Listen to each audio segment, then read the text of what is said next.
कक्षा 8 एनसीईआरटी गणित प्रश्नावली 4.5 प्रायोगिक ज्यामिति।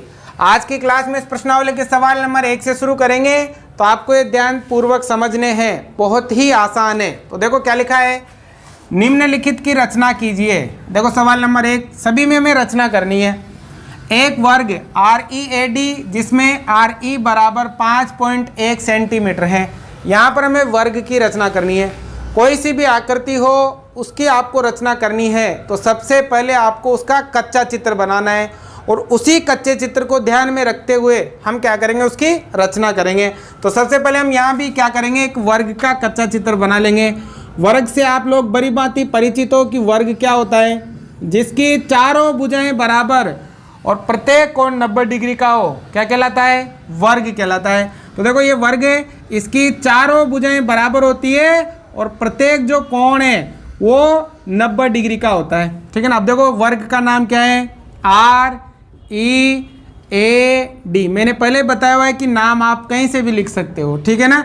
अब इसमें RE मतलब ये भुजा 5.1 सेंटीमीटर है। यदि ये 5.1 है तो ये भी 5.1, ये भी 5.1 और ये भी 5.1 सेंटीमीटर होगी, क्योंकि वर्ग की सभी भुजाएं क्या होती है, बराबर होती है। और प्रत्येक कोण कितना होता है, आपके 90 डिग्री का होता है, ठीक है ना। हो गया। अब ये बन गया आपके वर्ग का कच्चा चित्र। अब इसी को ध्यान में रखते हुए हम इसकी रचना करेंगे। तो सबसे पहले आप लिख सकते हो, क्या लिख सकते हो, वर्ग की चारों भुजाएं बराबर होती है। वर्ग की सभी भुजाएं, ठीक है ना, सभी भुजाएं क्या होती है, बराबर, तथा प्रत्येक कोण क्या होता है, समकोण होता है। समकोण का मतलब 90 डिग्री होता है, लिख सकते हो, ठीक है ना, ऐसा, ठीक है। वर्ग की सभी भुजाएं बराबर और प्रत्येक कोण कितने डिग्री का होता है, 90 डिग्री का होता है।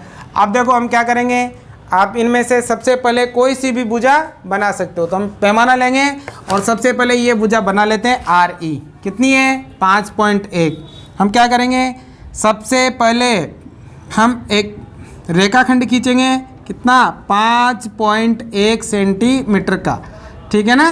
तो ये हमने एक रेखाखंड खींच दिया, क्या नाम है, RE। यहाँ पर R और ये E, लंबाई कितनी है, 5.1 सेंटीमीटर, ठीक है।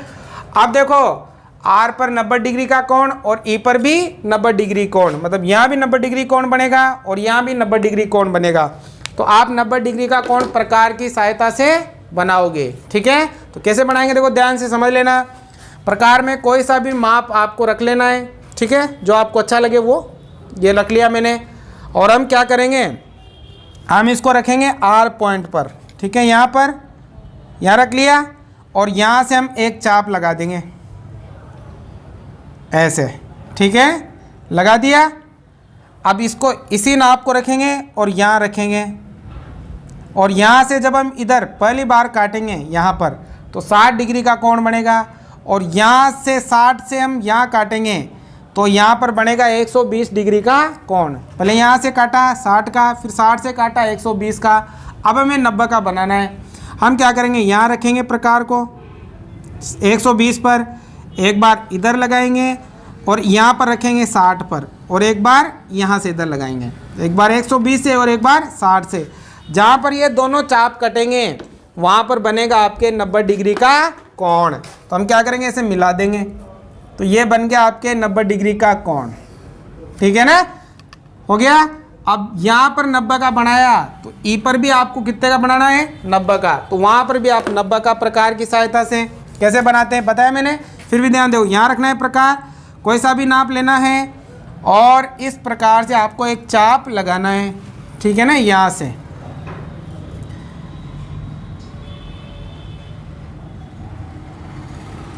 लगा दिया। अब यहाँ रखेंगे प्रकार की नोक को यहाँ, और जब हम एक बार में यहाँ काटते हैं तो 60 डिग्री का कोण बनता है। फिर यहाँ रखेंगे और यहाँ से यहाँ काटते हैं तो 120 का। अब देखो एक बार तो 60 से इधर ऊपर लगाना है और फिर एक बार 120 से लगाना ही है, ठीक है ना। और जहाँ पर ये दोनों चाप कटे वहाँ पर आपके कितने का कोण बन गया, 90 डिग्री का कोण बन जाता है। ठीक है ना।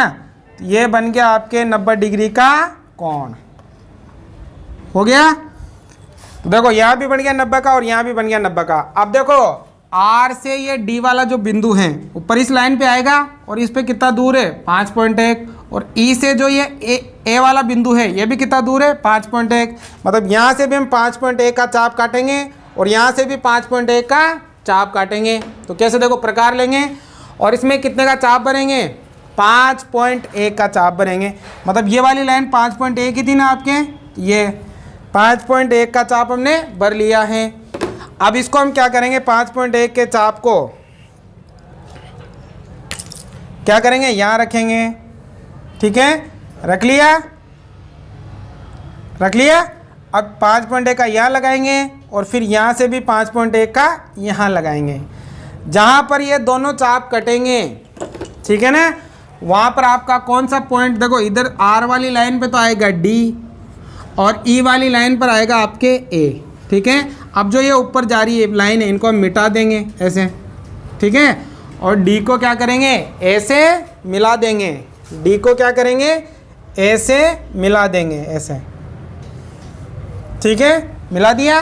तो इस प्रकार से आपके वर्ग आर ई ए डी, क्या नाम है आर ई ए डी बनकर तैयार हो जाएगा, ठीक है ना। देखो ये 5.1 है तो ये भी 5.1 सेंटीमीटर, ये भी 5.1 सेंटीमीटर और ये भी 5.1 सेंटीमीटर, ये भी ऑटोमेटिक 90 बन जाएगा आपके, ठीक है ना। आ गया समझ में। तो इस प्रकार से आपको वर्ग की क्या करनी है रचना करनी है। अब आपको इसमें रचना के पद भी लिखने हैं। तो रचना करना मैंने पहले सिखा रखा है कि रचना के पद आपको कैसे लिखने हैं, ठीक है ना। तो आपको लिखने हैं तो मैं एक बार बता देता हूँ कैसे लिखते हैं। सब जो जो आपने इसमें किया वो आपको लिखते जाना है। तो जैसे सबसे पहले हमने क्या किया, सर्वप्रथम आर ई बराबर 5.1 सेंटीमीटर का रेखाखंड खींचा, ठीक है। फिर 2 नंबर पे लिखोगे कि आर को केंद्र मानकर 90 डिग्री का तथा ई को केंद्र मानकर भी 90 डिग्री का कोण बनाया। फिर हमने क्या किया, आर से 5.1 सेंटीमीटर और ई से भी 5.1 सेंटीमीटर के चाप लगाए, जहाँ पर हमें डी और ए बिंदु प्राप्त हुआ, ठीक है। फिर आगे लिखोगे डी को ए से मिलाया। इस प्रकार हमें अभिष्ट वर्ग आर ई ए डी प्राप्त हुआ। तो ये रचना के पद सभी आपको लिखने हैं। यदि आपको लिखने में समस्या हो तो मुझे कमेंट करके आप बताइएगा, ठीक है। अब देखो दूसरा सवाल है, एक समचतुर्भुज जिनके विकर्ण की लंबाई 5.2 सेंटीमीटर तथा 6.4 सेंटीमीटर है, इसकी भी आपको रचना करनी है। तो आकृति कोई सी भी हो, सबसे पहले आप उसका कच्चा चित्र बना लीजिए। देखो समचतुर्भुज, समचतुर्भुज में भी क्या होती है, चारों भुजाएं बराबर होती है, लेकिन उसका प्रत्येक कोण 90 डिग्री का नहीं होता है। तो हम पहले समचतुर्भुज बना लेते हैं, ठीक है ना। ये एक समचतुर्भुज है, ठीक है। इसकी चारों भुजाएं क्या होती है, बराबर होती है। अब देखो यहाँ नाम नहीं दे रखा है तो अपनी मर्जी से नाम दे देते हैं, पी क्यू आर एस, ठीक है। अब कह रहे हैं जिनके विकर्णों की लंबाई, इस समचतुर्भुज के विकर्ण दे रखे हैं। तो एक विकर्ण तो मान लो ये वाला हो गया, ठीक है। अब इसकी लंबाई है 5.2 सेंटीमीटर और एक विकर्ण ये हो गया, इसकी लंबाई कितनी है 6.4 सेंटीमीटर, ठीक है। अब इसकी हमें रचना करनी है। तो देखो आपको ध्यान होना चाहिए समचतुर्भुज के गुण। समचतुर्भुज में क्या होता है, इसके विकर्ण परस्पर लंब समद्वि भाजन करते हैं। लंब समद्वि भाजन का मतलब यहाँ पर 90 डिग्री का कोण बनाते हैं और ये 2 बराबर भागों में बट जाते हैं, ठीक है ना। मतलब इसके जो विकर्ण है वो एक दूसरे को 90 डिग्री के कोण पर काटेंगे और क्या करते हैं, ये बराबर भागों में बढ़ते हैं, ठीक है। जैसे ये लाइन है, ठीक है। अब इस लाइन पर 90 डिग्री का कोण बनेगा और ये लाइन 2 बराबर भागों में बढ़ जाएगी, ठीक है ना। तो हमें क्या करना है, सबसे पहले इन दोनों में से कोई सा भी एक विकर्ण बनाना है। कच्चा चित्र बन गया ये। अब दोनों में से कोई सा भी एक विकर्ण बनाना है। जैसे हम ये बना लेते हैं 5.2 PR, ठीक है। तो हम क्या करेंगे, ये लेंगे पैमाना और इससे 5.2 सेंटीमीटर का एक रेखाखंड खींचेंगे। खींच दिया, इसका नाम क्या है PR, तो ये हो गया P और ये हो गया R, ठीक है। अब ये जो दूसरा विकर्ण है ये इसका क्या करता है, लंब समद्वि भाजन करता है। क्या करता है? लंब, मतलब इसको दो बराबर भागों में भी बांटेगा और 90 डिग्री का कोण भी बनाएगा। तो देखो हम लंब समद्वि भाजन कैसे करते हैं, ठीक है, समझ लीजिएगा। प्रकार को हम यहाँ रखेंगे P बिंदु पर और इस लाइन का आधे से ज़्यादा नाप लेंगे, आधे से ज़्यादा ले लिया मैंने, देखो आधे से ज़्यादा ही है। एक चाप हम ऊपर की तरफ लगाएंगे और एक चाप हम नीचे की तरफ लगाएंगे, ठीक है। आधे से ज़्यादा नाप लिया, एक चाप लगाया मैंने ऊपर की तरफ और एक चाप लगाया मैंने नीचे की तरफ। अब यही नाप रखना है और इसको R पर रखना है, यहाँ पर एक चाप ऊपर की तरफ और एक चाप नीचे की तरफ, ठीक है। जहाँ पर ये दोनों ऐसे कटे, इन दोनों को हम क्या करेंगे? मिला देंगे, ठीक है, स्केल की सहायता से। ये हमने मिला दिया,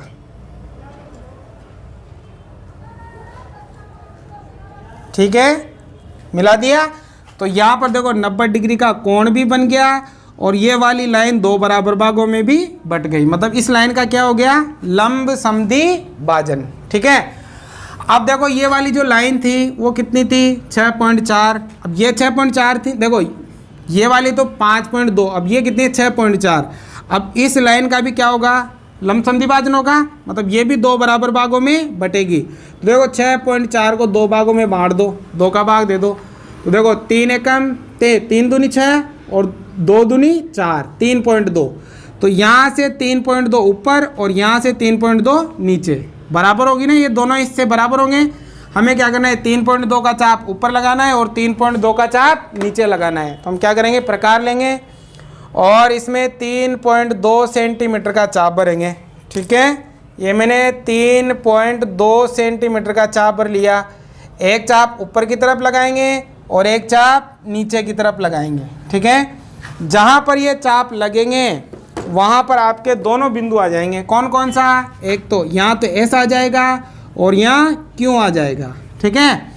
अब S को हम P से मिलाएंगे, S को हम R से मिलाएंगे। तो पहले S को P से मिलाओ, S को हमने किससे? P से मिला दिया, फिर S को हमने R से मिला दिया, ठीक है। और फिर R को किससे मिलाओ? Q से मिला दो और फिर P को भी किससे मिलाओ? Q से मिला दो, ठीक है ना।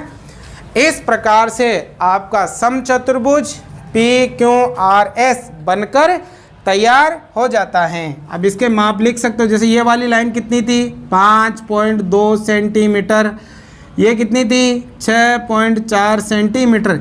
या ऐसे भी लिख सकते हो, 3.2 ऊपर और 3.2 नीचे, इसका भी आधा करके आधा आधा लिख सकते हो, या आपको ऐसा ही कर दो, ठीक है। अब आपको रचना के पद लिखने हैं। सर्वप्रथम ने क्या किया? PR बराबर 5.2 सेंटीमीटर का रेखाखंड खींचा। फिर हमने क्या किया? इस PR का प्रकार की सहायता से लंब समद्वि भाजन किया। फिर हमने क्या किया? यहाँ पर, यहाँ इसको O नाम दे दो, जैसे O से 3.2 सेंटीमीटर का चाप ऊपर की तरफ और 3.2 सेंटीमीटर का चाप नीचे की तरफ काटा, जहाँ पर हमें S और Q बिंदु प्राप्त हुआ। अब इन सबको मिलाया तो हमें अभिष्ट समचतुर्भुज PQRS प्राप्त हुआ। आगे समझ में? उतारो। तीसरा सवाल, एक आयत जिसकी आसन्न भुजाओं की लंबाइयाँ 5 सेंटीमीटर और 4 सेंटीमीटर हैं। यहाँ पर हमें आयत की रचना करनी है, तो सबसे पहले हम उसका कच्चा चित्र बनाएंगे। तो आप आयत से भी भली भांति परिचित हो, जिसकी आमने सामने की भुजाएं बराबर हो और प्रत्येक कोण 90 डिग्री का हो। क्या कहलाता है? आयत कहलाता है। मैंने आयत बना लिया। अब देखो नाम नहीं दे रखा है तो अपनी मर्जी से कोई सा भी दे देते हैं, जैसे A, B, C और यहाँ नाम दे दिया मैंने D। अब इसने कहा है कि इसकी आसन्न भुजाएं, आसन्न भुजाओं का मतलब होता है लगातार दो भुजा, जैसे ये वाली भुजा और ये वाली भुजा, या फिर ये वाली भुजा और ये वाली भुजा, लगातार दो भुजा जिनका एक ही शीर्ष हो, वो होती है आपके आसन्न भुजाएं, ठीक है ना। तो देखो आसन्न भुजाओं की लंबाई 5 सेंटीमीटर, मतलब ये वाली तो है 5 सेंटीमीटर और ये वाली है 4 सेंटीमीटर, ठीक है ना। आसन्न भुजाएं मतलब लगातार दो भुजाएं। अब देखो ये वाली 5 है तो ये भी कितनी होगी? 5, क्योंकि आयत के आमने सामने की भुजाएं क्या होती है? बराबर होती है। अगर ये 4 है तो ये भी कितनी होगी? 4, क्योंकि आयत के आमने सामने की भुजाएं क्या होती है? बराबर होती है। और आयत का प्रत्येक कोण क्या होता है? 90 डिग्री होता है, ठीक है ना। तो बन गया आपके कच्चा चित्र। अब इसी को ध्यान में रखते हुए हम इसकी रचना करेंगे। तो सबसे पहले आप लिख सकते हो, क्या लिख सकते हो, आयत की सम्मुख भुजाएं बराबर तथा प्रत्येक कोण कितना, समकोण मतलब 90 डिग्री होता है। आमने सामने एक भुजाएं बराबर होती हैं और प्रत्येक कोण क्या होता है, समकोण होता है। अब देखो हम रचना करेंगे। सबसे पहले हम क्या करेंगे, स्केल लेंगे और कोई सी भुजा बना लो आप। मैं ए बी बना रहा हूँ 5 सेंटीमीटर। तो सबसे पहले हम ए बी भुजा बनाएंगे 5 सेंटीमीटर, ठीक है। तो ये मैंने ए बी बना दी 5 सेंटीमीटर। नाम दे देंगे ए और बी, कितनी है, 5 सेंटीमीटर। अब देखो ए पर भी आपको 90 डिग्री कोण बनाना है और बी पर भी 90 डिग्री कोण बनाना है। तो 90 डिग्री कोण आपको पता है कहाँ से बना सकते हैं, प्रकार से बनता है। तो हम यहाँ रखेंगे, ठीक है, और बिना कोई नाप लिए हुए, कोई नाप नहीं रखना है आपको, आप मतलब जितना आप चाहो उतना रख लेना है, ठीक है ना। और यहाँ पर एक चाप काट देंगे, ठीक है, काट दिया। अब यहाँ रखेंगे, जब पहली बार कटेगा तो 60 डिग्री का बनता है, फिर 60 पे रख के काटते हैं तो 120 का बनता है। अब 60 से एक बार इधर ऊपर और 120 से एक बार इधर इस पर ऊपर, जहाँ पर ये दोनों चाप कटेंगे वहाँ पर बन जाएगा आपके 90 डिग्री का कोण। तो हम क्या करेंगे, स्केल से इसे मिला देंगे ऐसे। तो ये बन गया आपकी कितना, 90 डिग्री का कोण, ठीक है। अब आगे देखो बी पर भी आपको 90 का बनाना है, तो इसको भी हम प्रकार की सहायता से बनाएंगे। प्रकार लेंगे, कोई सा भी नाप आपको ले लेना है और यहाँ रखना है बी बिंदु पर, ठीक है ना। और यहाँ से चाप काटना है इसे, समझ में आ गया। अब क्या करेंगे, प्रकार की नोक को यहाँ रखेंगे। जब पहली बार में कटेगा तो ये 60 का बनता है और दूसरी बार में 120 का। अब एक बार 60 से ऊपर की तरफ काटेंगे और एक बार 120 से ऊपर की तरफ काटेंगे। जहाँ पर ये दोनों कटेंगे वहाँ पर आपकी कितने का बनेगा, 90 का। तो हम इसको 20 से मिला देंगे ऐसे, ठीक है ना। ये बन गया आपके 90 डिग्री का कोण। आ गया समझ में। तो यहाँ भी 90 और यहाँ भी बन गया 90। अब देखो ए से डी इसी लाइन पे आएगा, कितनी दूर है, 4। और बी से सी इसी लाइन पे आएगा, ये भी कितनी दूर है, 4। तो यहाँ से भी हम 4 सेंटीमीटर का चाप लगाएंगे और यहाँ से भी 4 सेंटीमीटर का चाप लगाएंगे। तो प्रकार लेना है और इसमें आपको 4 सेंटीमीटर का चाप भरना है। ये भर लिया मैंने 4 सेंटीमीटर का चाप, ठीक है। अब क्या करूँगा, इसको एक बार तो रखूँगा ए पॉइंट पर यहाँ और ऊपर की तरफ चाप लगा दूंगा ऐसे यहाँ पर, ठीक है। एक बार बी पर, क्योंकि बी से भी 4 ही है ना, तो यहाँ से भी मैं चाप लगा दूंगा। जहाँ पर ये हमने चाप लगाए, देखो यहाँ पर तो कौन सा बिंदु आ गया, डी, और यहाँ पर कौन सा बिंदु आ गया, सी। अब हम इन दोनों बिंदुओं को क्या करेंगे, मिला देंगे और ये जो ऊपर निकल रही है ना एक्स्ट्रा लाइन है, उनको हम मिटा लेंगे। अब इन दोनों को क्या करेंगे, हम मिला देंगे। ये पैमाने की सहायता से आप इन दोनों को मिला दीजिए, ठीक है ना। ये मिला दिया तो इस प्रकार से आपको आयत ए बी सी डी प्राप्त हो जाता है। ये 5 है तो ये आपके ऑटोमेटिक 5 आ जाएगी, ठीक है ना। ये 4 सेंटीमीटर तो ये भी 4 सेंटीमीटर और यहाँ पर आपके 90 का कोण बन जाएगा। आपको बनाने की जरूरत नहीं पड़ी, डायरेक्ट ही बन जाएगा, है ना। समझ गए। तो इस प्रकार से आप आयत की रचना कर सकते हो। अब इसके रचना के पद आपको लिखने हैं, मैंने आपको बता दिया। जो जो हमने इसमें किया वो आपको लिखना है अपनी भाषा में। अब देखो लास्ट वाला सवाल नंबर 4, एक समांतर चतुर्भुज ओ के ए वाई, जहाँ ओ के बराबर 5.5 सेंटीमीटर, के बराबर 4.2 सेंटीमीटर है, क्या यह अद्वितीय है। अद्वितीय मतलब क्या, ऐसा एक ही बन सकता है या और भी बन सकता है, ये बताना है। तो सबसे पहले तो हम इसकी रचना करते हैं, फिर बाद में बात करेंगे इसकी। अब देखो समांतर चतुर्भुज बनाना है हमें, तो सबसे पहले हम कच्चा चित्र बनाएंगे। समांतर चतुर्भुज का मतलब होता है कि जिस चतुर्भुज की सम्मुख भुजाएं समांतर हो और बराबर हो वो कहलाता है समांतर चतुर्भुज। मतलब ये वाली भुजा इसके बराबर, ये वाली भुजा इसके बराबर, ये वाली भुजा इसके समांतर, ये वाली भुजा इसके समांतर, इसमें प्रत्येक कोण 90 डिग्री का नहीं होता, जैसे आयत में तो प्रत्येक कोण 90 डिग्री का होता है, इसमें नहीं होता है, ठीक है ना। अब इसका नाम दे रखा है OKAY, ठीक है। अब देखो यहाँ दे रखा है कि OK बराबर 5.5, मतलब ये OK जो भुजा है वो 5.5 सेंटीमीटर, और KA मतलब ये भुजा आपके 4.2 सेंटीमीटर दी हुई है, ठीक है ना। अब देखो इसमें भी नियम होता है कि इसके आमने सामने भुजाएं बराबर होती है, तो ये 5.5 है तो ये भी 5.5, और ये 4.2 है तो ये भी 4.2 होगी, ठीक है ना। अब देखो इसमें केवल हमारे पास भुजाएं ही दे रखी है, कोण नहीं दे रखा है। अगर हमें कोण पता होगा तो ही आप इस आकृति को बना सकते हो, अन्यथा हम इस आकृति को नहीं बना सकते। तो हम सबसे पहले इसके क्या करेंगे, कोण पता करेंगे। अब देखो सबसे पहले तो ये लिख दो कि समांतर चतुर्भुज की सम्मुख भुजाएं क्या होती है, बराबर समांतर चतुर्भुज की सम्मुख भुजाएं, सम्मुख भुजाएं बराबर व समांतर, समांतर होती। समांतर से आप जानते हो समांतर क्या होता है कि आप इन दोनों लाइनों को आगे बढ़ाओ, ये कभी भी एक दूसरे से नहीं मिलती, ठीक है ना। हो गया। अब हम देखो इसमें कोण का पता करेंगे। अब कैसे पता करेंगे, आपको पता होना चाहिए कि समांतर चतुर्भुज के जो आसन्न कोण होते हैं उन कोणों का योग होता है 180 डिग्री। मतलब ये वाला कोण और ये वाला कोण, लगातार दो कोणों का योग कितना होता है, 180 डिग्री होता है। मतलब इसको और इसको लोगे ना आप तो 180 डिग्री होता है। माना ये वाला कोण 60 है, तो बताओ ये कितना हो जाएगा, 120। कितना हो जाएगा, 120, क्योंकि दोनों कोणों का जोड़ कितना होता है, 60 होता है। यहाँ लिख सकते हो माना कोण O बराबर 60 डिग्री और कोण K बराबर 120 डिग्री, ठीक है ना। दोनों को जोड़ लो 180 हो जाएगा। आप कोई सा भी ले सकते हो, यहाँ 70 ले लो तो वहाँ 110 हो जाएगा, यहाँ 80 ले लो तो वहाँ 100 हो जाएगा, ऐसा कोई सा भी आप ले सकते हो, ठीक है। अब आगे हमारे पास कोण, अब हम इसको आसानी से बना सकते हैं। तो सबसे पहले हम क्या करेंगे, ये ओके वाला रेखाखंड बनाएंगे 5.5 सेंटीमीटर। तो ये हमने इसके ले लिया और यहाँ से एक रेखा खींच दी 5.5 सेंटीमीटर की, नाम क्या है, ओके, ठीक है, हो गया। अब देखो ओ पर तो है 60 का और के पर है 120 का, तो हम प्रकार की सहायता से बना सकते हैं दोनों को। तो हम प्रकार लेंगे और कोई सा भी नाप ले लेंगे इसमें, ठीक है ना, मर्जी आए जो नाप ले सकते हो, ले लिया। और यहाँ से एक चाप लगाएंगे, ऐसे लगा लिया।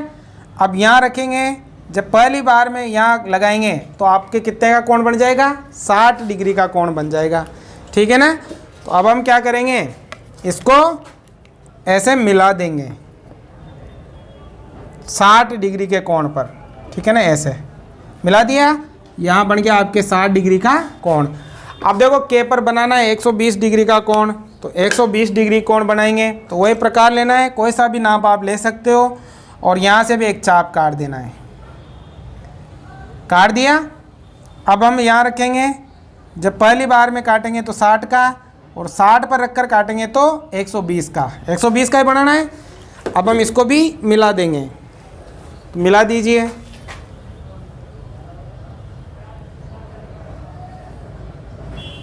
ठीक है, ये हो गया आपके।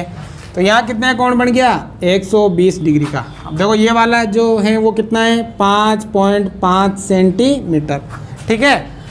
अब देखो O से Y 4.5 सेंटीमीटर की दूरी पर है और K से A भी 4.2 है, सॉरी 4.2 की दूरी पर है, और ये भी 4.2 की दूरी पर है। तो हम क्या करेंगे, यहाँ से भी 4.2 का चाप लगाएंगे और यहाँ से भी 4.2 का चाप लगाएंगे। तो प्रकार लेना है आपको, और इसमें 4.2 सेंटीमीटर का चाप लेना है, ठीक है, ये ले लिया मैंने।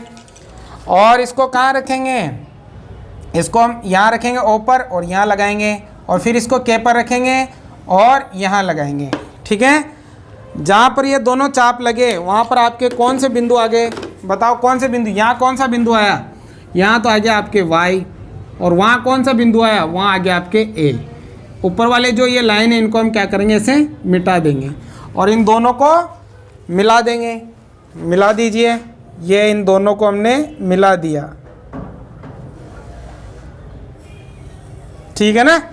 जैसे इन दोनों को मिलाया तो आपके समांतर चतुर्भुज OKAY बनकर तैयार हो गया, कंप्लीट हो गया। ठीक है, अब आप चाहो तो इनके माप लिख सकते हो। ये 5.5 तो ये भी आपके 5.5 आ जाएगी, आप माप के देख लेना स्केल से। ठीक है, और ये कितनी 4.2 सेंटीमीटर, ये भी कितनी 4.2 सेंटीमीटर, और ये वाला 120 है ना, तो ये भी 120 होगा, आप माप लेना। ये 60 है तो ये भी कितना होगा 60 होगा, क्योंकि समांतर चतुर्भुज के सम्मुख कोण हमेशा क्या होते हैं, बराबर होते हैं। ठीक है ना, हो गया। तो इस प्रकार से आप रचना कर सकते हो, और रचना के पद भी आप लिख सकते हो। लिखोगे ना, जो जो हमने किया वो आपको लिखना है। आप देखो इसमें कहा है क्या यह अद्वितीय है, तो हम कहेंगे नहीं। बताओ ये अद्वितीय का मतलब एक, क्या ऐसा एक ही बन सकता है? नहीं, बहुत सारे बन सकते हैं। जैसे हमने यहाँ 60 और 120 लिया, ठीक है ना, तो यहाँ अगर हम 80 और 100 लेते तो थोड़ा इसमें चेंजेस आ जाता, और भी हम इसमें कोण लेकर और भी समांतर चतुर्भुज बना सकते हैं। ठीक है ना, तो ये अद्वितीय नहीं है। तो प्रश्नावली 4 प्रायोगिक ज्यामिति आज आपके समाप्त होती है। इसके बाद हम नेक्स्ट जो प्रश्नावली है वो स्टार्ट करेंगे। आपको कितना समझ में आ रहा है वो मुझे लाइक करके कमेंट करके आप ज़रूर बताइएगा। ठीक है, तारो।